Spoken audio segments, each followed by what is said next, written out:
আপনাদের একটা জিনিস দেখায়, আপনারা আগে একটা দেখেন, তারপর আমি এই দেখুন, ঘড়িতে এখন বাজে 2টা 4। আর আমার বাসাটা আপনাদের দেখাই।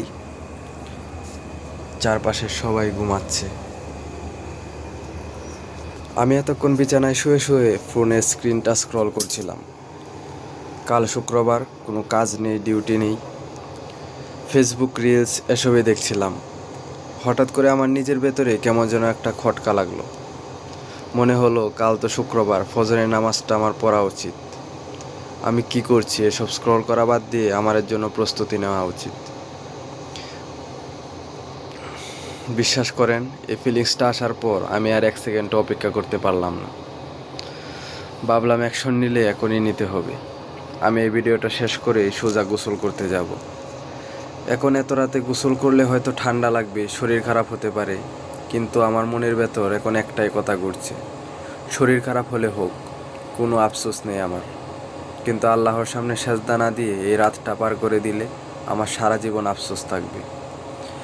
আসলে ভাই, আমরা মুসলমান হিসাবে নিজেদের দাবি করি, কিন্তু আমাদের পরিচয়টা কোথায়?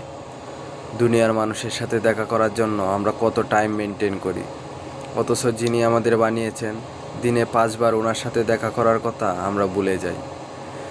অথচ কবরে যাওয়ার পর কিন্তু প্রথম হিসাবটাই হবে এই নামাজের। আর আজকে তো সাধারণ কোনো দিন না, আজ পবিত্র শুক্রবার, জুম্মার দিন। আমরা সবাই জানি এই দিনটার কত ফজিলত। আর কিছুক্ষণের মধ্যেই ফজর হবে। রাসূলুল্লাহ সাল্লাল্লাহু আলাইহি ওয়াসাল্লাম বলেছেন, যে ফজরের নামাজ পড়ে সে সরাসরি আল্লাহর প্রোটেকশনে চলে যায়। আর ফজরের 2 রাকাত সুন্নত নামাজ এই পুরো দুনিয়ার সব ধন সম্পদের চেয়েও দামি। আমি আর দেরি করতে চাই না। আজ এই জুম্মার দিনটা শুরু আমি নামাজ দিয়েই করতে যাচ্ছি, ইনশাল্লাহ। আপনারা যারা এই এত রাতেও ঘুমাননি, মোবাইল স্ক্রল করছেন আর আমার এই ভিডিওটা দেখছেন, আপনাদের কাছে আমার একটাই অনুরোধ, একটু ভাবেন, নিজের মনকে একটু জিজ্ঞেস করেন, আমরা আর কতদিন এভাবে সময় নষ্ট করব? শয়তান আপনাকে বলবে আজ থাক, কাল সকাল থেকে পড়িস, কিন্তু কালকের সকালটা আমার আপনার জীবনে আসবে তো? গ্যারেন্টি আছে? সিদ্ধান্ত নিলে এখনই নিন। আমার জন্য দোয়া করবেন, আমিও আপনাদের জন্য দোয়া করি। আল্লাহ আমাদের সবাইকে হেদায়েত দিন। আসসালামু আলাইকুম।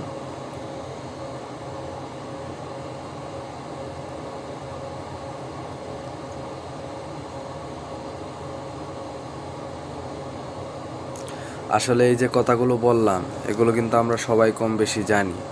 এই সামান্য বেসিক জ্ঞানগুলো থাকার পরেও আমি এতদিন নামাজ কালাম থেকে দূরে ছিলাম। কিন্তু আজ যেহেতু আমার হৃদয়টা নাড়া দিয়েছে, আমি আর 1 সেকেন্ডও দেরি করতে চাই না। আমি আজ এই জুম্মার দিনটা শুরু নামাজ দিয়েই করতে যাচ্ছি, ইনশাল্লাহ। আপনারা যারা এই এত রাতেও ঘুমাননি, মোবাইল স্ক্রল করছেন আর আমার এই ভিডিওটা দেখছেন, আপনাদের কাছে আমার একটাই অনুরোধ, একটু ভাবেন,